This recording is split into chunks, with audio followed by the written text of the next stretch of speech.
الف اللہ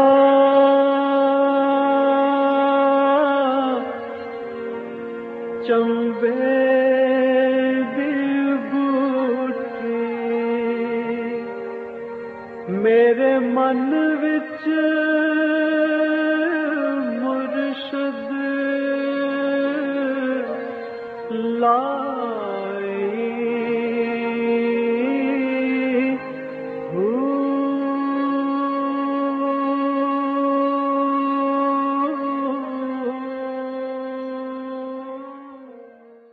بسم اللہ الرحمن الرحیم۔ السلام علیکم پریام المرشد، اور میں ہوں منور عتیق۔ ناظرین محترم، آپ کے سوالات اور رہنمائی کے لیے ہمارے ساتھ موجود ہمارے بہت ہی محترم جناب حضرت امیر محمد اکرم موان صاحب۔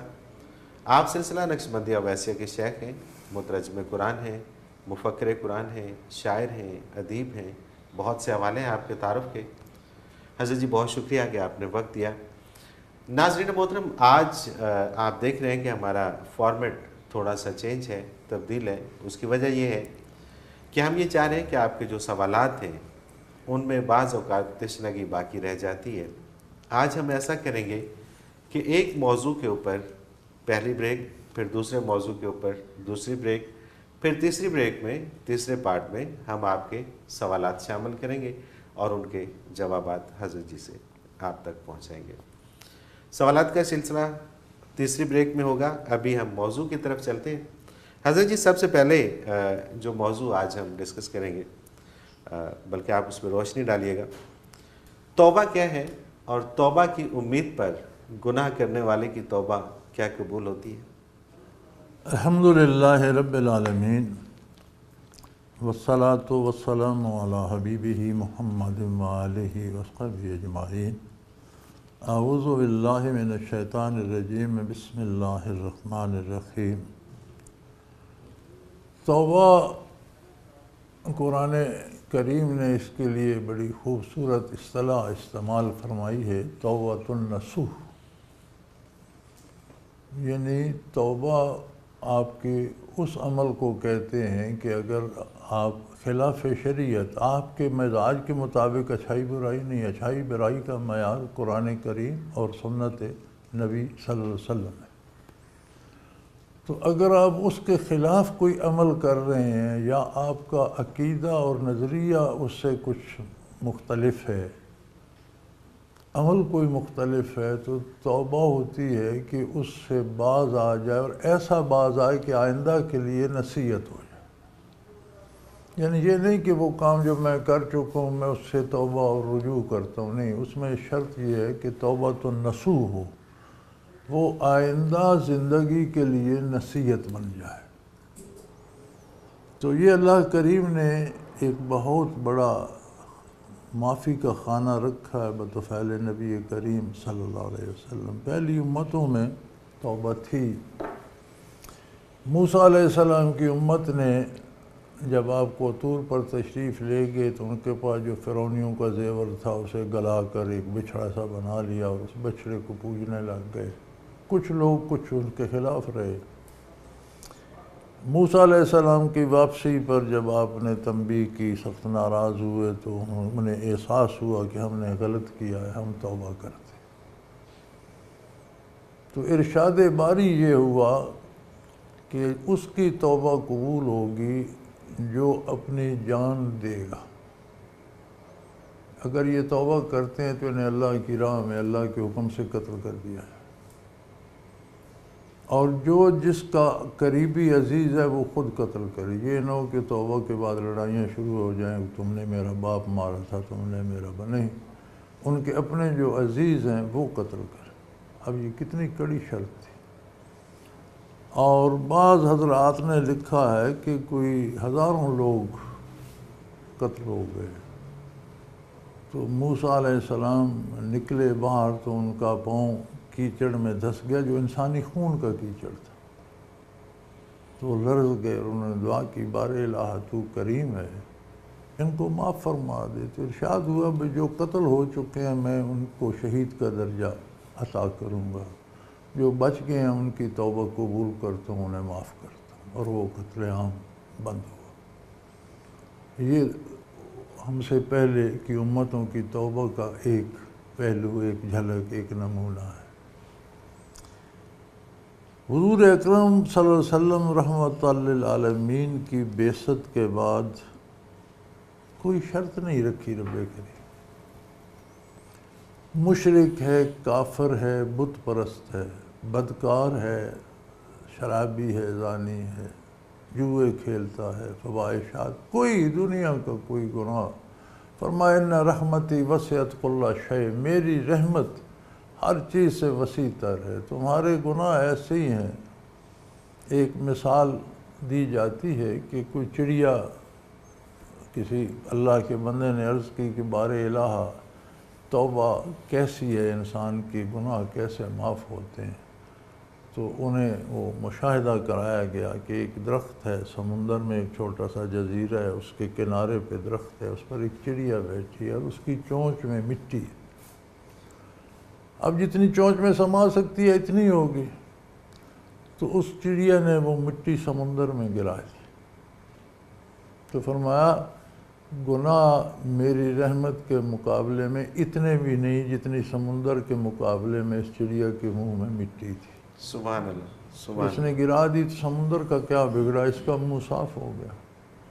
تو تمہاری توبہ وہی ہے، کتنا بھی تمہارے گناہ ہوں، لیکن آخر انسانی استعداد کے اندر ہی ہے، کفر کرتا ہے، شرک کرتا ہے یا گناہ کرتا ہے، تو ایک انسانی استعداد کی حدیں ہیں، اس سے آگے بندہ کچھ نہیں کر سکتا، ان حدود کے اندر ہیں۔ فرمایا میری میں رحمت اللہ محدود ہے، تمہارے گناہ اس چڑیا کے منہ میں مٹی ہیں، اور اس کے میری رحمت ان سمندروں سے وسیع تر ہے، سمندر کی تو حدود ہے، میری رحمت کی تو حدود نہیں ہے۔ لیکن توبہ کا مطلب یہ ہے کہ آپ اس برائی کو برائی مان لیں۔ سب سے پہلے چھوڑنے کا جو سبب بنتا ہے وہ یہ ہے کہ آپ غلطی کو غلطی تو مانیں کہ میں غلط کر رہا ہوں، گناہ یہ گناہ ہے۔ اب اس کے بعد اللہ سے دعا کریں کہ یا اللہ میں کر رہا تھا، میں نے بس کر دیا، آئندہ کبھی نہیں کروں گا، پھر باقی زندگی اس کے دفاع پہ صرف کریں، تو یہ توبہ ہے۔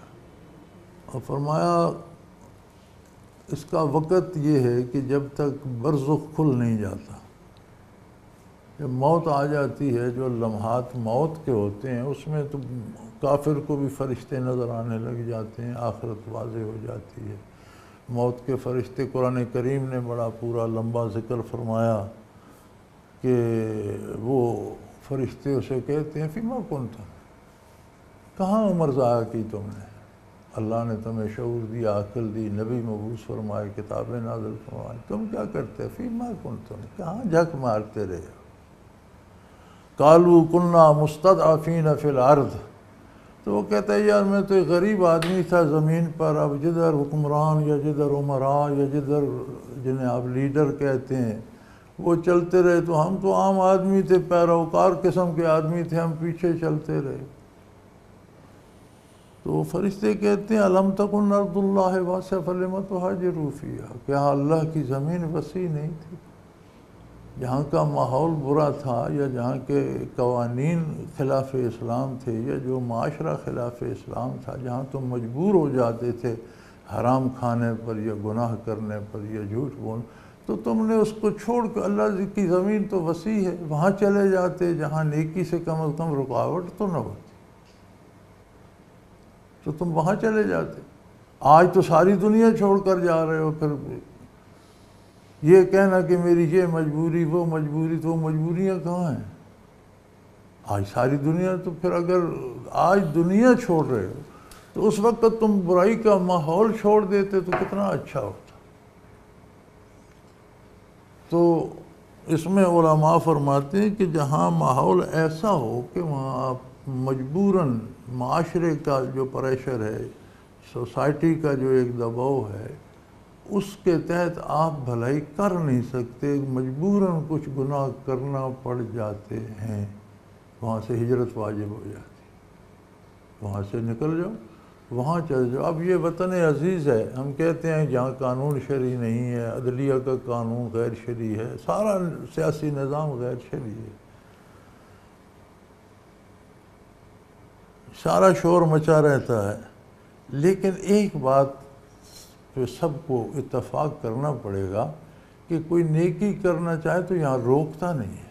معاشرہ یا ماحول یا سوسائٹی کوئی چیز آڑے نہیں آتی، قانون، آئین، دستور، عدالت. آپ نیکی کرنا چاہیں تو کوئی نہیں روکتا.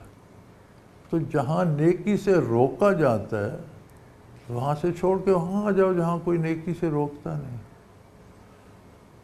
ہمارا یہاں کا ماحول بھی اس کے الٹ جا رہا ہے. ہر بندے کی کوشش یہ ہوتی ہے کہ یہاں سے نکل کر میں برطانیہ، امریکہ، یورپ، کسی ملک کہیں چلا جاؤں، حالانکہ وہاں سے یہاں آنے کا مشورہ ہے.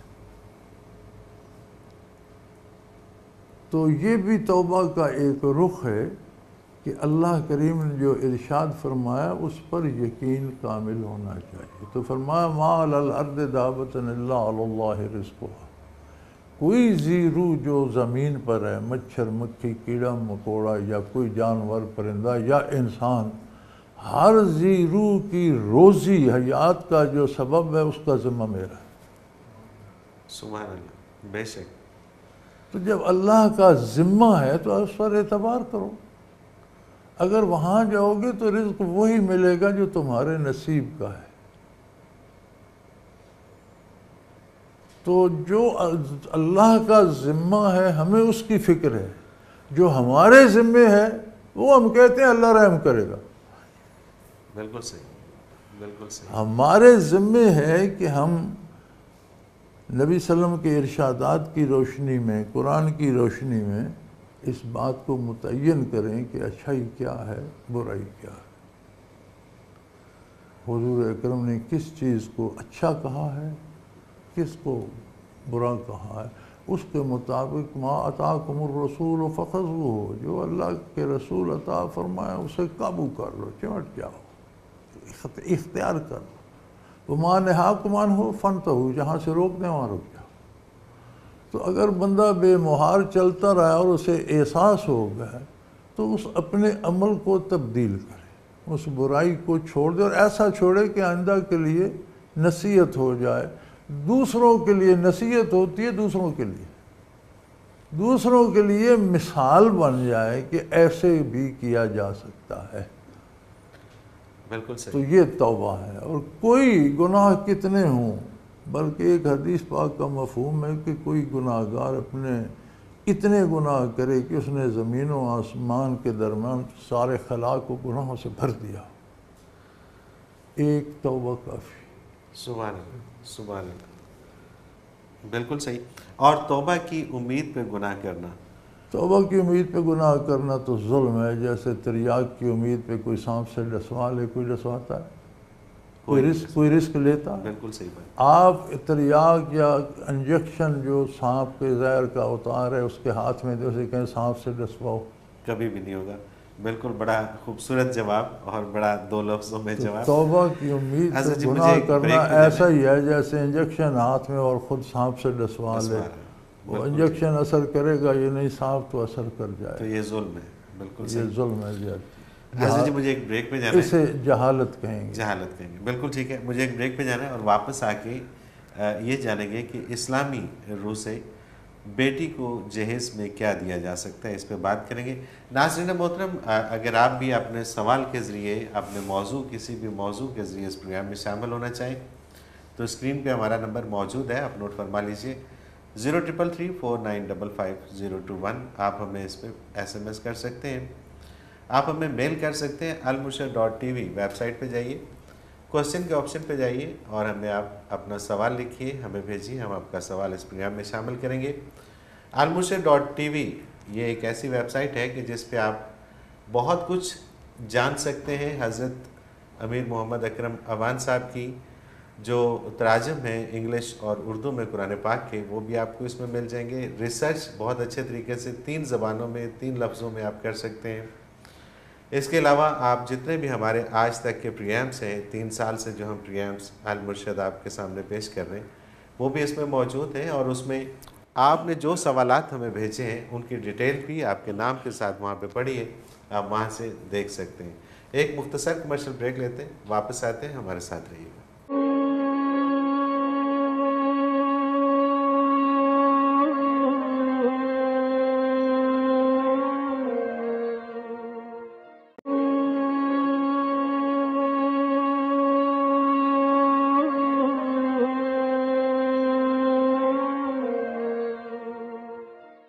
پریام ایک بار پھر خوش آمدید ناظرین محترم، آپ دیکھ رہے ہیں پریام المرشد اور ہمارے ساتھ موجود ہیں حضرت امیر محمد اکرم اعوان صاحب۔ حضرت جی، اگلا ہمارا جو موضوع ہے وہ ہے کہ چونکہ جہیز ایک لعنت بھی ہے اور جہیز کی وجہ سے بہت ساری بچیاں بیٹھی رہتی ہیں، اسلامی نقطہ نظر سے، اسلامی روح سے بیٹی کو جہیز میں کیا کیا دینا چاہیے؟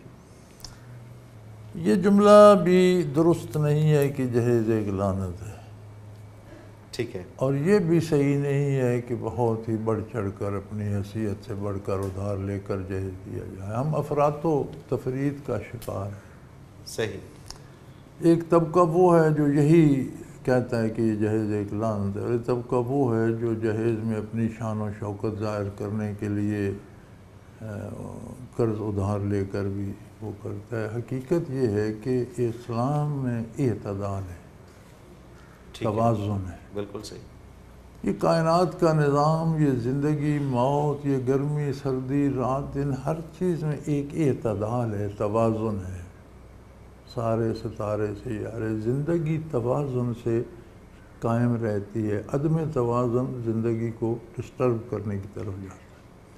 تو جہیز میں توازن ہے۔ نبی کریم صلی اللہ علیہ وسلم نے حضرت فاطمہ رضی اللہ تعالی عنہا کو جب حضرت علی کرم اللہ وجہ کریم کے نکاح میں دیا تو ضرورت زندگی کی بنیادی چیزیں آپ نے عطا فرمائی۔ پانی کے لیے ایک مشکیزہ عطا فرمایا، وہ شاید میں مشکیزے ہوتے تھے۔ چکی عطا فرمائی جہیز میں آٹا بنانے کے لیے۔ اسی طرح بستر کی صورت میں کچھ چیزیں، ایک تکیہ، کوئی گدا، کوئی اس طرح کی چیزیں۔ تو جو خانہ نبوی پہ اس وقت مادی چیزیں موجود تھیں، یہ نہیں کہ میں پوری انسانیت کا نبی ہوں، اللہ نے مجھے سب سے افضل بنایا تو پھر میرا جہیز بے مثال ہونے نہیں۔ جو آپ آسانی سے دے سکتے تھے مادی چیزیں وہ ضرور دیں۔ بعد میں رہنے کے لیے اپنے حجرات میں سے ایک حجرہ مبارک بھی عطا کر دیا، جہاں روضہ اطہر ہے، اس کے پیچھے وہ حجرہ مبارکہ ہے جس میں حضرت علی اور حضرت فاطمہ رضی اللہ عنہ رہتے تھے۔ یہ حجرات نبوی میں سے تھا۔ آپ نے وہ جہیز کے بعد، شادی کے بعد، یعنی جہیز پہ بات ختم نہیں ہو جاتی، آپ اولاد کی مدد اگر بعد میں بھی کر سکتے ہیں تو بچیوں کا حق بنتا ہے۔ جس طرح ہم بیٹوں کا دھیان رکھتے ہیں اور زندگی بھر ان کی مدد کرتے ہیں تو بیٹیوں کا بھی وہی حق ہے۔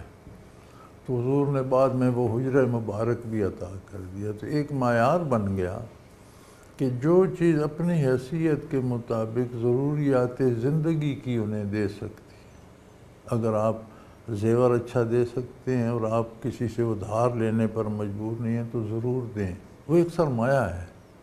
یعنی زیور صرف زینت نہیں ہوتی، ایک بیلنس ہے کہ اس کے پاس کچھ پیسے ہوں۔ ضروریات زندگی کی چیزیں، لباس کی قسم سے، ضرورت برتنوں کی قسم سے آپ دیتے ہیں تو ضرور دیں، لیکن یہ شان و شوکت کے اظہار کے لیے نہیں ہے۔ جس کی جتنی حیثیت ہے اس کے مطابق وہ دے، اور یہی نہیں ہے کہ جہیز دے کر فارغ کر دیا پھر ان کی وراثت میں بھی کوئی حصہ نہیں رہا، نہیں، یہ نہیں ہوتا۔ میں نے ایسے لوگ بھی دیکھے ہیں، وہ بیٹیوں کو جائیداد سے زمیندار حصہ نہیں دیتے، وہ اپنے حصے کا مال جہیز میں لے جا چکے۔ بھئی جہیز آپ نے اسے حصہ تقسیم کر کے تو نہیں دیا، تو آپ نے اپنی شان و شوکت کے لیے، اپنا نام بنانے کے لیے بہت بڑا جہیز دیا تھا۔ تو جہیز کے بعد بھی اگر آپ اس پوزیشن میں ہیں کہ آپ بیٹی کی مدد کر سکتے ہیں، جس طرح بیٹوں کی ہر کوئی کرنا چاہتا ہے، تو بیٹیوں کا بھی حق ہے کہ بعد میں بھی انہیں ضرورت پڑے، آپ کے پاس سرمایہ ہے، دیں، کوئی سامان چاہیے انہیں، ہو سکتا ہے ضرور دیں۔ تو وہ جو رشتہ ہے باپ کا وہ، اور پھر باپ کی وفات پر جائیداد میں جو حصہ بچے کی نسبت آدھا اسے ملے گا، تو وہ جائیداد میں بھی ان کا وہ حق ہے اور وہ انہیں دی جانی چاہیے۔ مکان ہے، زمین ہے، کوئی غیر منقولہ جائیداد جو بھی ہے وہ اس میں بھی ان کا حصہ برقرار رہتا ہے۔ تو ہم افراط و تفریط کا شکار ہو گئے ہیں۔ کچھ لوگ تو بالکل اس کے خلاف چلے جاتے ہیں، کچھ دینا ہی نہیں چاہیے، اور کچھ لوگ اسے اپنی انا کا مسئلہ بنا لیتے ہیں کہ میری بڑی شان و شوکت ہوگی۔ یہ دونوں طریقے غلط ہیں۔ حیثیت سے بڑھ کر دینا اور بوجھ بنانا اپنے اوپر ناجائز ہے۔ کس کی شان نبی کریم صلی اللہ علیہ وسلم کی شان سے میل کھاتی ہے؟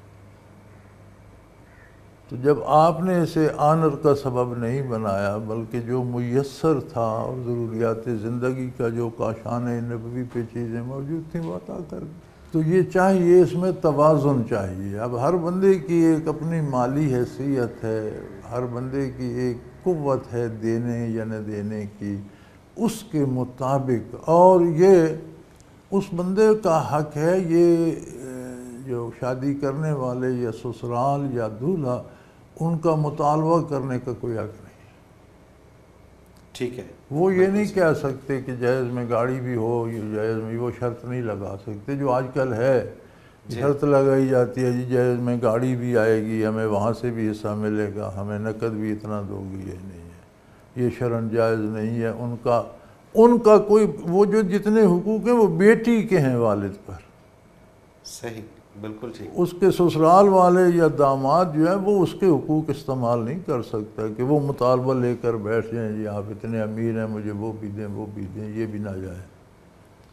ان کا مطالبہ کرنے کا کوئی حق نہیں۔ انہیں یہ حق پہنچتا ہے کہ بیٹی کو دنیاوی اعتبار سے، دینی اعتبار سے، دنیاوی اعتبار سے پرکھ لے، بعمل ہے، باکردار ہے، شریعت کے دائرے میں رہنے والی ہے، نیک ہے، یہ ہے۔ اب اس کے بعد باپ کا اور بیٹی کا معاملہ ہے، اس میں ان کا کوئی لین دین نہیں۔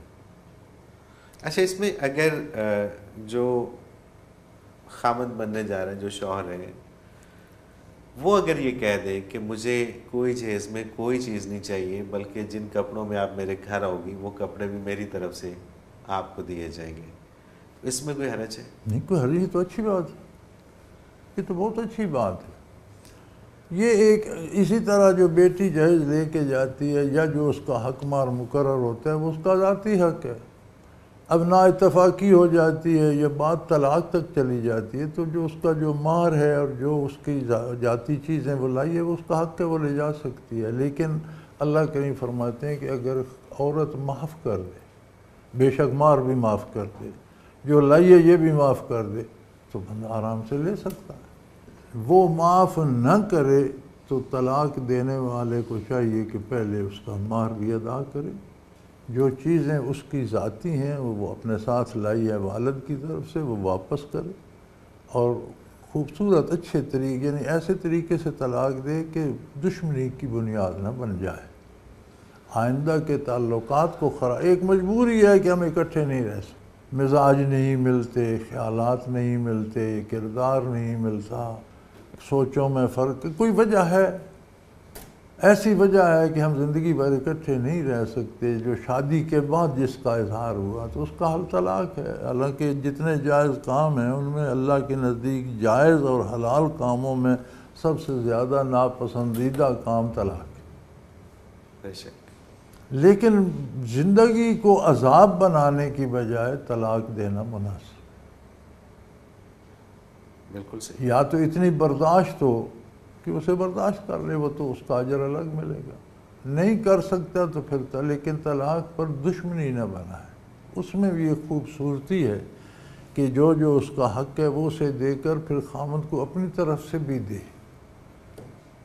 کہ بھئی ہم تم جدا ہو رہے ہیں، چلو میرے پاس 10 لاکھ ہیں، 5 تم لے جاؤ، صحیح، تاکہ وہ اس جو کام بڑا ناپسندیدہ اور خراب ہے اور جس پر ناراضگی یا دشمنی کی بنیاد بنتی ہے، وہ کم از کم دوستی نہ رہی تو دشمنی بھی نہ بنے، بالکل صحیح، بالکل صحیح۔ آسن طریقے سے اسے عزت کے ساتھ اور طلاق میں یہ بھی ہے کہ اسے پھر لٹکائے نہ رکھو کہ اس کی زندگی عذاب کر دو. کہتے ہیں نا جی ہم نے ڈھنگا تو ڈالا ہوا ہے, گھر میں آباد نہیں ہے, لیکن اب دوسری شادی تو نہیں کر سکے گی, نہیں یہ جائز نہیں ہے, یا گھر میں رکھو یا آزاد کر دو. بالکل. اور آسن طریقے سے پھر وہ بیٹی کا اپنا مال ہے جو اسے والدین نے دیا تھا, جو اس کا حق مال, ہاں وہ سارا معاف کر دے تو خاوند کھائے موج کرے. تو عورتوں کے لیے بھی قاعدہ یہ ہے کہ وہ فراخ دلی سے کام لیں اور دلائل سے ایک دوسرے کے ساتھ مقابلہ کریں کہ بھئی یہ فرق ہے ہم میں, ہم اکٹھے نہیں رہ سکتے. اور چونکہ ہماری سوچوں میں, ہمارے کردار میں, ہمارے قول میں, گفتار میں یگانگت نہیں ہے, تو یہ ساری زندگی کا عذاب, میں تمہارے لیے درد ساز, تم میرے لیے ایک فتنہ. تو اس مصیبت سے بچنے کے لیے آؤ ہم الگ ہو جائیں, یہ ایک راستہ ہے. صحیح. لیکن حسن سے, اچھے طریقے سے الگ ہوں کہ آگے وہ دشمنی میں تبدیل نہ ہو. بالکل ٹھیک. اور ایسے میں اگر وہ دونوں ساتھ رہتے ہیں اور ایک دوسرے کو برداشت کرتے ہیں اور ایک دوسرے کے ساتھ سمجھوتا کر کے یا کسی بھی طرح سے چلتے رہتے ہیں, تو اس کا اجر الگ سے ملے گا, وہ بہت بڑا اجر ملے گا. سبحان اللہ. اگر بیوی کی طرف سے زیادتی ہوتی ہے, ناپسندیدہ حرکات ہوتی ہیں اور وہ برداشت کرتا ہے, تو اس کا بہت بڑا اجر, سبحان اللہ. سبحان اللہ. اس کا بہت بڑا عند اللہ ثواب ہے. مرزا مظہر جان جانان رحمۃ اللہ تعالیٰ علیہ, شہید, دہلی کے نامور صوفیاء میں سے اور بہت پائے کے اولیاء اللہ ہوئے, اور بہت نازک مزاج تھے. اس قدر نازک مزاج تھے کہ دوسرا بندہ اگر بے تحاشا کھا رہا ہے تو ان کا دیکھنے سے پیٹ خراب ہو جاتا. عجیب بات ہے نا, نزاکت کی حد ہے. بالکل صحیح بات. تو ان کی اہلیہ محترمہ, اللہ اس پر بھی کروڑوں رحمتیں کرے, سخت مزاج تھی اور بڑا بھلا برا کہتی تھی اور چلاتی تھی. تو ایک افغانی مرید تھا ان کا, اسے انہوں نے گھر سے کوئی چیز لانے کا حکم دیا, تو اس نے دروازے پر دستک دے کر عرض کی کہ اماں جی حضرت یہ چیز مانگ رہے ہیں. تو وہ بھڑک اٹھی, انہوں نے وہ صلواتیں سنائیں حضرت کو بھی اور مانگنے والوں کو بھی. تو وہ بھی ولیتی پٹھان تھا, اس نے کہا کہ معذرت سے پوچھ کے آتا ہوں, میں گردن کاٹ دوں گا, میں گولی مار دوں گا, میں اڑا دوں گا. تو وہ واپس حاضر ہوا, ساری بات عرض کی, تو آپ نے فرمایا تم آج ایک دن تھوڑی دیر کے لیے گئے ہو تو اتنے گرم ہو رہے ہو, تو میں تو اسے عمر بھر برداشت کر رہا ہوں. سبحان اللہ. سبحان اللہ. اپنی اس نازک مزاجی کے باوجود. تو کسی نے عرض کی کہ حضرت آپ اتنا تک فرمایا یہ میری ترقی درجات کا سبب ہے. سبحان اللہ. سبحان اللہ. میرے منازل میں ترقی ہوتی ہے, کیفیات میں ترقی ہوتی ہے میں جب برداشت کرتا ہوں. بے شک. تو اگر برداشت کرتا ہے تو بہت بڑے درجات. سبحان اللہ. اور اسی چیز کی آج کل ضرورت ہے. آج ہم میں قوت برداشت رہی نہیں. بے شک. بے شک. اور ہمیں پتہ بھی نہیں ہے. میں حیران ہوتا ہوں, وہ جی حادثہ ہو گیا, بس نے رکشے کو ٹکر مار دی. اب جو بڑا ہے جرم اس کے ذمہ ہے. جی ہاں. یہاں تک کہیں گے جی ریلوے نے ٹرک کو ٹکر مار دی. اب ریلوے تو پٹری سے اترتی نہیں. جی ہاں. وہ تو یہ کوئی نہیں کہے گا کہ جی وہ کار پٹڑی پہ اس نے چڑھائی تو ریل سے نہیں, کہیں گے ریل نے کار کو اڑا دیا. بھئی ریل کا اس میں کیا قصور ہے؟ قصور تو اس کار کا ہے جو پٹری پر جا کر کھڑی ہو گئی. بالکل ایسے ہی. جی بالکل ایسے ہی ہے. یہ تو پھر ہوتا یہ ہے جی رکشے کو ٹکر لگی, 2 بچے مر, کل کی خبر تھی, 2 بچے مر کے لوگوں نے بس جلا دیا. اللہ کا خوف کرو. بس جلانے سے وہ بچے زندہ ہو گئے یا رکشہ ٹھیک ہو گیا؟ وہ قوت برداشت پیشنٹ ہی نہیں رہا. بس پتہ نہیں کس کی تھی, کس حال میں لی اس نے. چند سو کا ملازم ڈرائیور چلا رہا ہے, جس نے لی ہے اس نے پتہ نہیں ماں کے بیوی کے زیور بیچ کر اب بھی آدھی قسطیں دینی ہوں گی. صحیح بات. یہ کون سا طریقہ ہے کہ آپ بس, وہ تو ڈرائیور چلان ہوتا ہے, بس تو نہیں ہوتی. جی ہاں بالکل ایسے ہی ہے. غلطی تو ڈرائیور کی ہے. تو یہ کیا برداشت نہیں رہی نا ہم. حضرت جی مجھے ایک بریک پہ جانا ہے, اور بریک سے واپس آ کے کچھ سوالات ہیں میرے پاس, وہ شامل کریں گے. ناظرین محترم, اگر آپ بھی اپنا کوئی سوال ہمیں بھیجنا چاہیں تو اسکرین پہ ہمارا نمبر موجود ہے, آپ نوٹ فرما لیجیے 0333495550. اسی طرح سے آپ ہمیں میل کر سکتے ہیں. ای میل ایڈریس ہماری ویب سائٹ ہے almurshid.tv, اس میں جائیے اور وہاں پہ کوسچنز کا آپشن ہے, وہاں پہ جا کے آپ اپنا ہمیں سوال بھیجیے. almurshid.tv پہ آپ کو بہت ساری ریسرچ ورک کرنے کے لیے معلومات مل سکتی ہیں۔ اردو، انگلش اور عربی میں آپ ریسرچ کر سکتے ہیں، قرآن پاک کی تمام آیات کریمہ کو ریسرچ کر سکتے ہیں، تراجم آپ ریسرچ کر سکتے ہیں۔ حضرت جی کا اردو اور انگلش میں ترجمہ اس ویب سائٹ میں موجود ہے۔ ہمارے تمام گزشتہ پروگرامز اس ویب سائٹ میں موجود ہیں۔ ایک مختصر کمرشل بریک لیتے ہیں، حاضر ہوتے ہیں، ہمارے ساتھ رہیے گا۔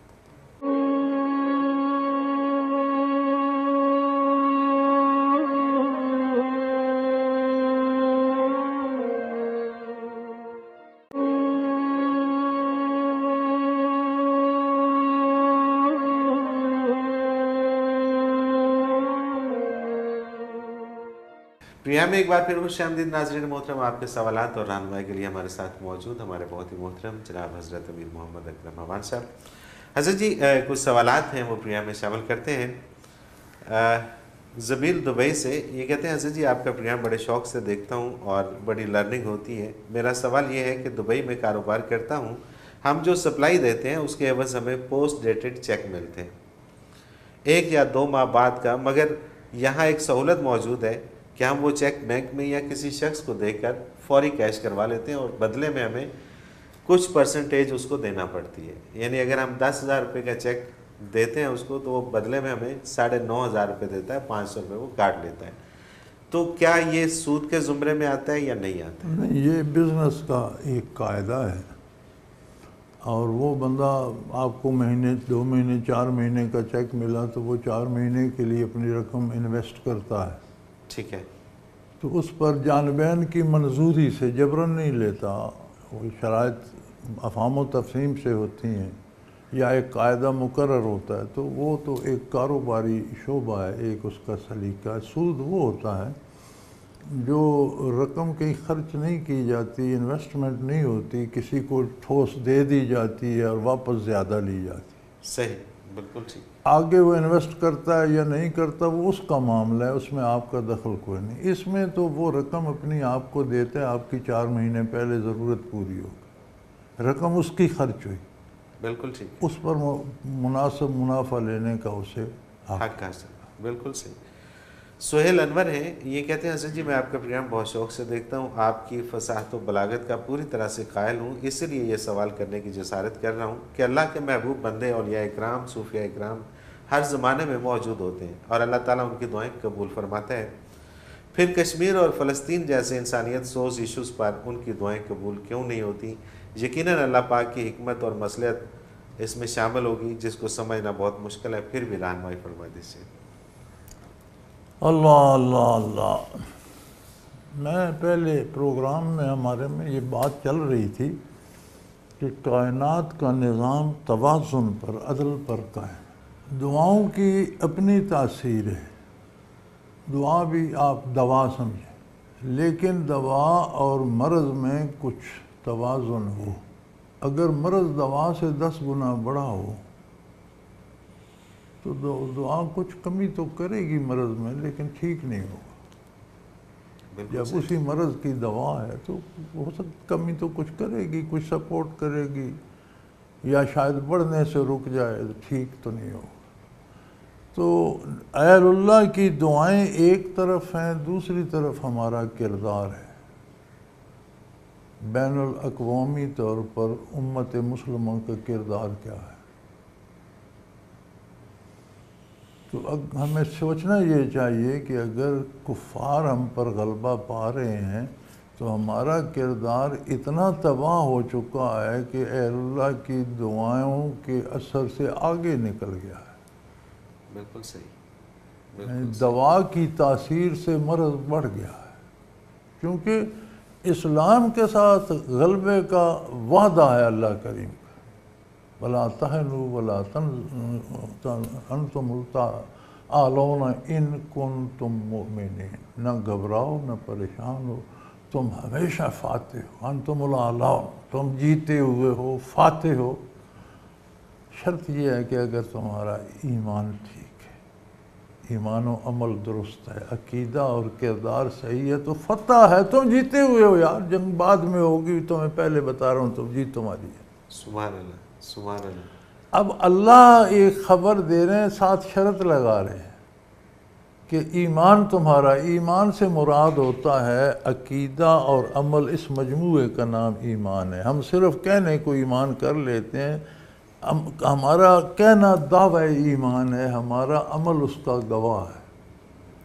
تو دعوے کے گواہ سچے ہوں تو ثابت ہوتا ہے، اگر عمل ایمان کے مطابق ہے تو ایمان ثابت ہوگا، اور عمل اس کے خلاف ہے تو ثابت کرنا مشکل ہو جائے۔ مشکل ہوتا ہے، بالکل صحیح۔ اب ہمارا کردار یہ ہے کہ ہم 99.9% کفار کی مشابہت اختیار کر گئے، شکل و صورت سے لے کر کردار و نظریات تک۔ ہم حرام کھا لیتے ہیں، تمام اسلامی ریاستوں میں کم و بیش سود چل رہا ہے، ایک آدھ اس سے بری ہے، سود چل رہا ہے۔ نظام عدالت میں 1 2 4 ریاستوں کو چھوڑ کر غیر شرعی نظام ہے۔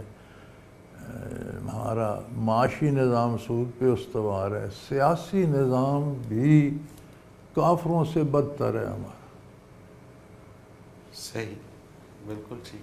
تو اس میں میں یہ سمجھتا ہوں کہ ابھی جو ہم یہ برائے نام مسلمان بھی قائم ہیں تو یہ اس دوا کا اتنا اثر تو ہے کہ مریض مر نہیں رہا، سبحان اللہ، بے شک بے شک۔ ورنہ جتنا مرض ہے تو دنیا سے مسلمان کا نام مٹ جانا چاہیے تھا۔ بالکل صحیح۔ جو ہمارا کردار ہے حکومت سے لے کر عام، ہم حکومتوں کو متعون کرتے ہیں اور جلسے جلوس اسلام نافذ کرو، اپنا کردار غیر اسلامی ہے، بھئی کیا اسلام نافذ کراؤ گے؟ یہ بھی ایک ملک ہے، یہ تمہاری سلطنت ہے، باڈی اسٹریچر، تم اس کے حکمران ہو، اس پر اسلام نافذ ہے، تو تم اس 4.5 ہاتھ کے ٹکڑے پہ اسلام نافذ نہیں کر سکتے تو تم ملک پر اسلام کے نفاذ کی بات کرنے کا حق کہاں سے رکھتے؟ بالکل صحیح۔ تو برخوردار اہل اللہ کی دعائیں ضرور ہمارے ساتھ ہیں، اسی لیے ہم زندہ ہیں، ورنہ مرض اتنا شدید ہے کہ شاید دنیا میں کے افسانوں میں ہوتا کہ کبھی مسلمان بھی ہوا کرتے تھے۔ بالکل، اگر ہم اپنے کردار کی اصلاح کر لیں تو مرض ٹھیک ہو جائے، ٹھیک ہو جائے گا۔ بالکل ٹھیک حضرت جی، اس کے ساتھ ہی ہمارے پروگرام کا وقت اپنے اختتام کو پہنچ رہے ہیں۔ آپ کا بہت شکریہ کہ آپ نے ہمیں وقت دیا۔